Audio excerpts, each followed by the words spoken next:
A couple of months ago, I made a video on a Doctor Who villain that has always terrified and fascinated me, the Trickster, a character who can manipulate time in a way that changes one detail that then spirals into a new chaotic timeline. I find it very exciting to imagine how the stories we know and love would have played out if they were flipped on their heads and one moment was different. Often this type of speculation is limited to take place only in our heads or our fanfiction, but occasionally we're chucked a bone, like in those Doctor Who episodes or in the new Marvel Studios animated series that we've just had a new trailer for, and I cannot wait to see. The existence of Marvel's What If has brought me back to a question I've found myself asking a lot on this channel. If the MCU can have it, why can't Star Wars? We've not been fully without glimpses into potential alternate histories in the Star Wars universe. Thanks to the nature of this storytelling, the bulk of it happens in areas completely separate from canon, although we do have the occasional thing like the world between worlds, which has some vague, unexplored possibilities. I don't think we'll ever get a Star Wars multiverse, and I really hope we don't, but who knows. The most common way to experience stories like this is when they're completely unofficial. But we have had some officially released stories that feature narratives diverging from the film's set path. In the Revenge of the Sith video game, we get a brief version of an ending where Anakin wins. The Force Unleashed has some DLC where you get to go to Tatooine, Hoth, and Endor and interfere with the events of the original trilogy, and you get to kill Boba Fett, Obi-Wan, Luke, Han, Chewbacca, Jedi Leia, and Obi-Wan's ghost. It spends a bit less time dealing with the fallout of these events than you might like. It's more interested in just moving you on to the next murder spree, but it's something. The best example we have of a Star Wars What If is the Infinities comic trilogy from the early 2000s, a series that changes a key detail from each of the Star Wars movies and tells the story of the consequences. These three moments are what if Luke's proton torpedo malfunctioned, what if Han's Tauntaun died, and what if Jabba hit C-3PO a bit too hard. And the impact of these changes boil down to the failure to destroy the Death Star, the death of Luke Skywalker, and the destruction of Jabba's palace. The third one isn't because C-3PO then goes on a vengeful murder spree, unfortunately, it's because he then can't translate Leia and she has to use the thermal detonator. It is fascinating to see how one altered moment can send the characters down wildly different paths, often in directions that are really unexpected but completely logical. There's a real excitement that comes from seeing these characters exactly as they were in a particular film but on brand new adventures. Like, we get to see Han and Yoda interacting, which is so cool and weird. But what's almost as interesting as the differences in the story is the idea that certain things will happen regardless of the context surrounding them, from small moments and lines to full character arcs like Vader's redemption to save his children. The stories in these comics can be a tad clunky and a bit over the top, but that's part of the fun with hypothetical stories like this. Coruscant being destroyed by Yoda crashing the fucking Death Star into it isn't something you'd get to see anywhere else, so I can forgive the hamminess. The issue with these comics is that there are only 3 of them, and they're now a bit dated. They were released while the prequels were still coming out, and they were clearly obsessed with exploring all the new possibilities for connectivity, while also not really knowing what happens in the prequels because they weren't done yet. Whenever we see Vader's true Anakin self, it's whichever version was in the most recent film. And throughout the whole thing, they're still being really vague about the events of Vader's fall to the dark side and the birth of the twins, for fear of contradicting the upcoming films, which is something they still somehow end up doing a couple of times. It's been about 20 years since these came out. We're surely overdue something new, which is why I reckon there should be a modernization of this setup, one that is able to take all the movies into consideration, draw upon elements from each of the trilogies when it's necessary, and give us scenarios for more than just the first 3 films. I may be biased because it's one of my favourite types of storytelling, but I think Star Wars is such a good fit for the what if scenario. I'd say Marvel is a tad more suited to the crazier what if they were all zombies or what if they were all animals pitches, but so many people know every detail of the Star Wars movies like the back of their hands. You propose changing one aspect and our minds instantly race with ideas of the knock-on effects across the whole universe. Since the focus of these stories is so personal but the stakes are so high, such tiny changes would have consequences that impact the whole galaxy. I think it would be great to have an animated anthology series in the style of the Marvel one, to bring these ideas to life. I'd go as far as to say we need it. They could assemble a great voice cast full of actors from all the movies, use the already well-established and respected animation department at Lucasfilm, and give us a glimpse into the Star Wars stories we've only ever imagined. There's not much to say to argue why this is a good idea beyond just it would be really cool, so I thought I'd back my point up by suggesting some ideas for potential episodes. This isn't going to be my full version of what would happen, but my ideas for good starting points, and things that would be pretty much guaranteed to happen as a result, that more creative and talented people could then expand on to great effect. I've thought of one prompt for each episode of the Skywalker saga. The details can be changed at any point in the story. As Star Wars Infinity showed, changing something at the start can lead to a new plot that loosely follows the source material, but changing something at the end throws us into completely unknown territory, and one is not necessarily better than the other. Being closer to the events of the original is a great way of highlighting the severity of the differences, whereas going off in an entirely different direction is less about individual differences and more about giving us something totally new. So without further ado, here are my suggestions for prompts for a Star Wars What If. The Phantom Menace one was a no-brainer, and something that's been bubbling away in my mind for the longest time. And it's, what if the force fields on Naboo malfunctioned? Which is just to say, what if Obi-Wan and Qui-Gon were able to take on Darth Maul together at the end? The importance of this fight was summed up quite eloquently by Dave Filoni in the behind the scenes of The Mandalorian. The Duel of the Fates refers to the fate of the young Anakin Skywalker. The outcome is the difference between the boy getting trained by a caring father figure who understands the failings of the Jedi Council more than anyone, and having a more straight-edged brotherly mentor who follows the Jedi Council's flawed word and teaches Anakin to ignore and suppress his feelings. Qui-Gon surviving would change everything. It's unlikely that he wouldn't have gone back to free Shmi. His wisdom would have served the Jedi well throughout the Clone Wars. If anyone could prevent the escalating conflict, it's him. Even if he wasn't Dooku's apprentice. But he had even more of a chance because he was. But obviously the most important and interesting thing that this new timeline would give us is a new path for Anakin. I really doubt he'd have turned to the dark side with Qui-Gon's counsel and training. It would have been great to see how Palpatine would have adapted his plan, and whether the new one would have paid off. And I would just love to get that much more Qui-Gon. I'm sure Liam Neeson would voice him in an animation. Obi-Wan, have you done as I asked?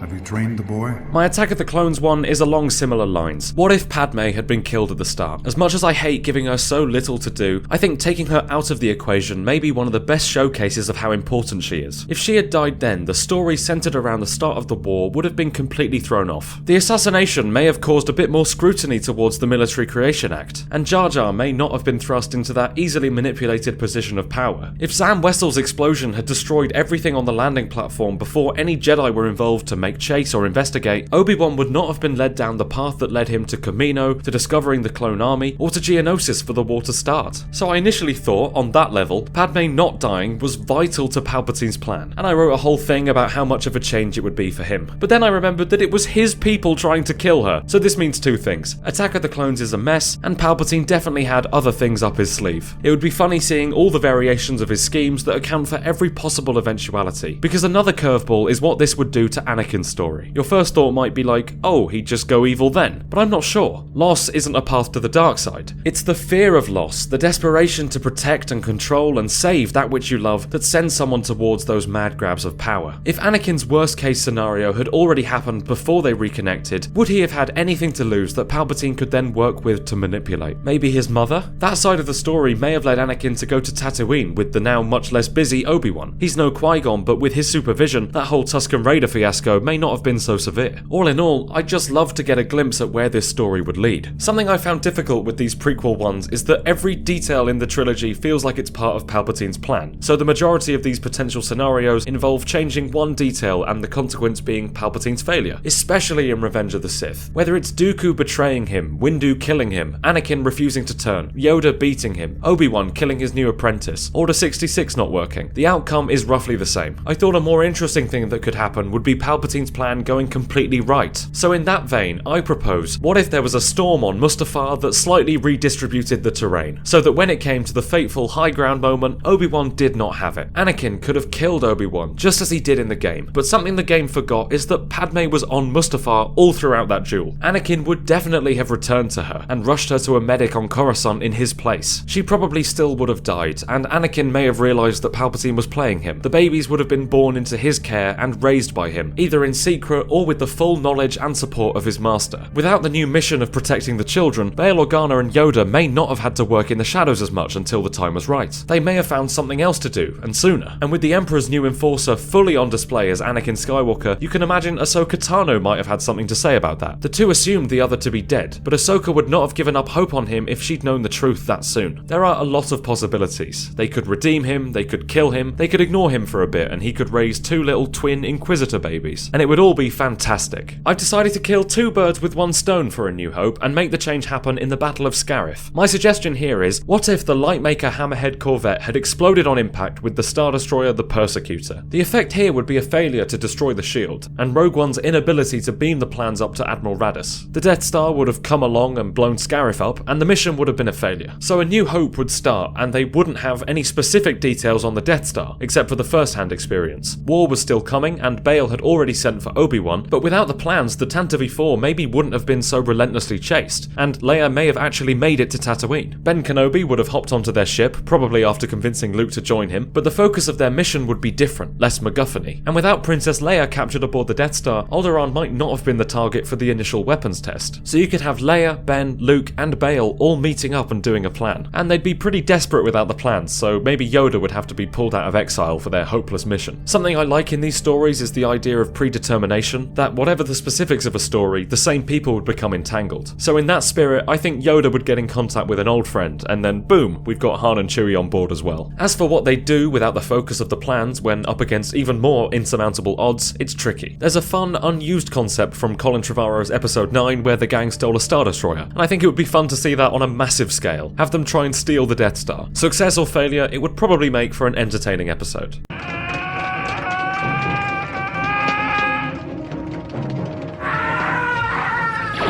So, The Empire Strikes Back. This is the movie where the rebels lose. Famously, it's kind of in the title. But what people often forget is that the Empire don't fully win. Vader fails his mission to bring Luke to the Emperor. So I'm proposing, what if the carbonite freezing chamber was just a couple of seconds faster? This would mean that Vader was successful in freezing Luke. That was the plan after all. Han was just the test. This change would mean that Leia, Chewie, Lando and the droids would leave Cloud City, and Han and Luke would be carted off in different directions. Luke to the Emperor, Han to Jabba's palace. The rebels would then be in a bit of a pickle. They'd either have to split up and go on 2 separate rescue missions, maybe bringing in people like Nien Nunb, Rex, Hera and Wedge to boost the numbers, or they'd have to delay rescuing Han and go and assault Coruscant to bring Luke home. As for Luke, he'd have to face Vader and the Emperor way earlier in his journey. He wouldn't know Vader was his father until then, and he wouldn't be bought the time to reflect on the news. This is one of the ones I'd be most interested in seeing play out, how it impacts the personal narrative like Vader's redemption, and things relating to the wider story like the Death Star and the war.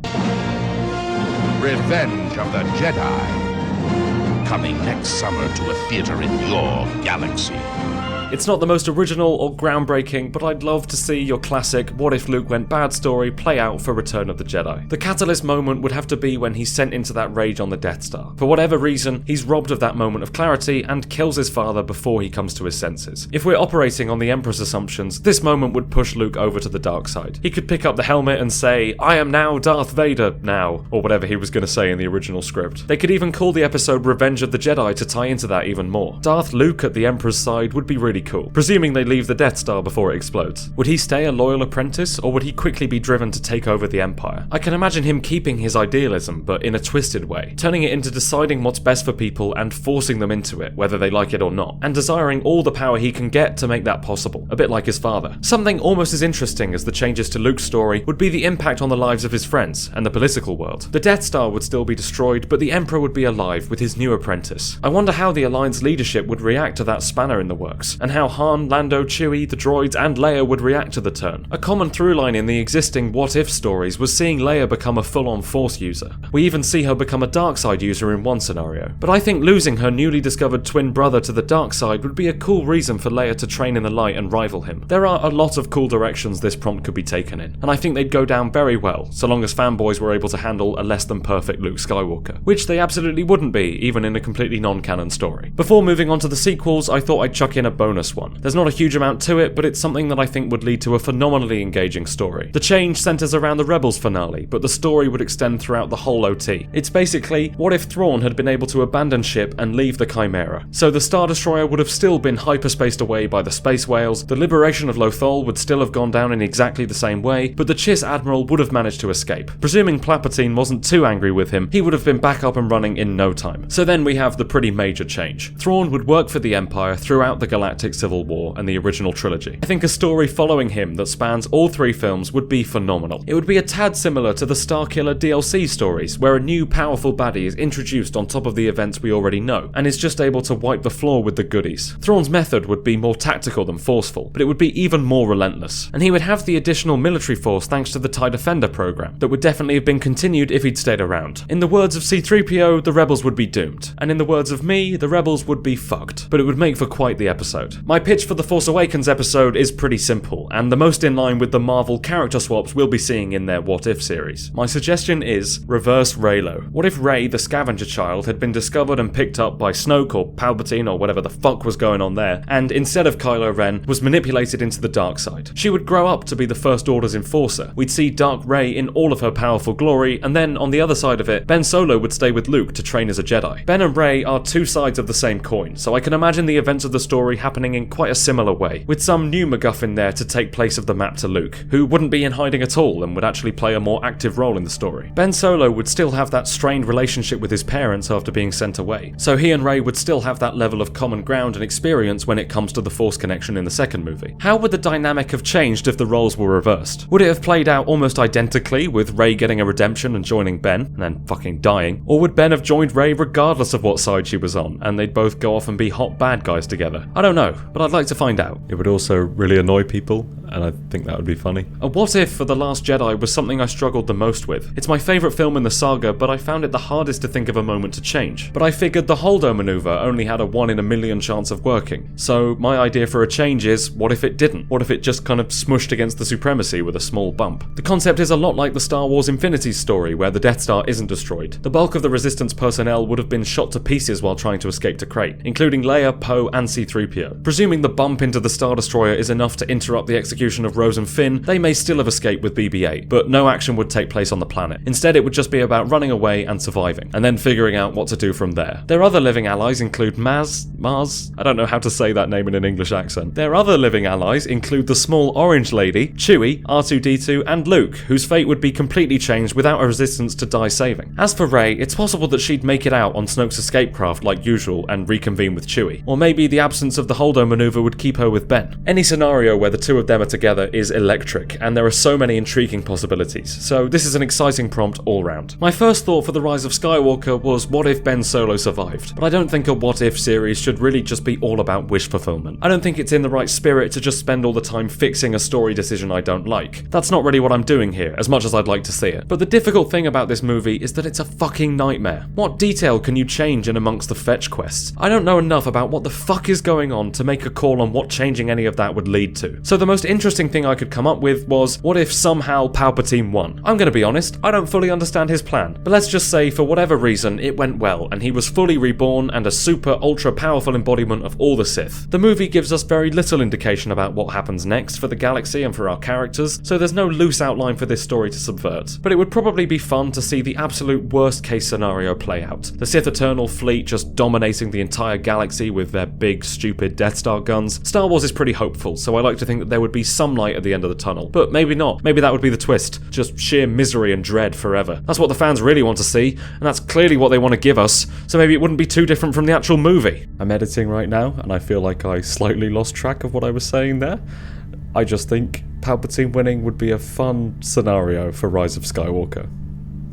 The idea of a Star Wars what if has been on my mind for a long time, and was accentuated with the announcement of the Marvel Studios series. It just looks so cool and so interesting, and it shows that they trust the general public to deal with things like multiverses and branching timelines on a large scale. So a Star Wars one wouldn't be too much of a stretch. The sneak peek of Star Wars Visions we got last week showed that Lucasfilm themselves aren't opposed to doing anthology animations in canonical grey areas. So I thought it was a good time to make this video. What if stories are among my favourite type of storytelling, and it was hard not to turn this video into excited speculation of, and then Yoda would show up and then Rey would have a red lightsaber and it would be epic and they'd steal the Death Star, but maybe in a way that just shows how much fun the idea is. I'm excited to pass the question on to you. Is this something you'd be interested in seeing? And more importantly, what scenarios would you like to see? Thank you for watching. Remember to like, share and subscribe. I make videos every 2 weeks on all kinds of topics. Check out the description for links to my Twitter, Patreon, Discord, Twitch, Letterboxd. I have an outro where I say love you lots that people really like, so I'm going to do that now. Love you lots.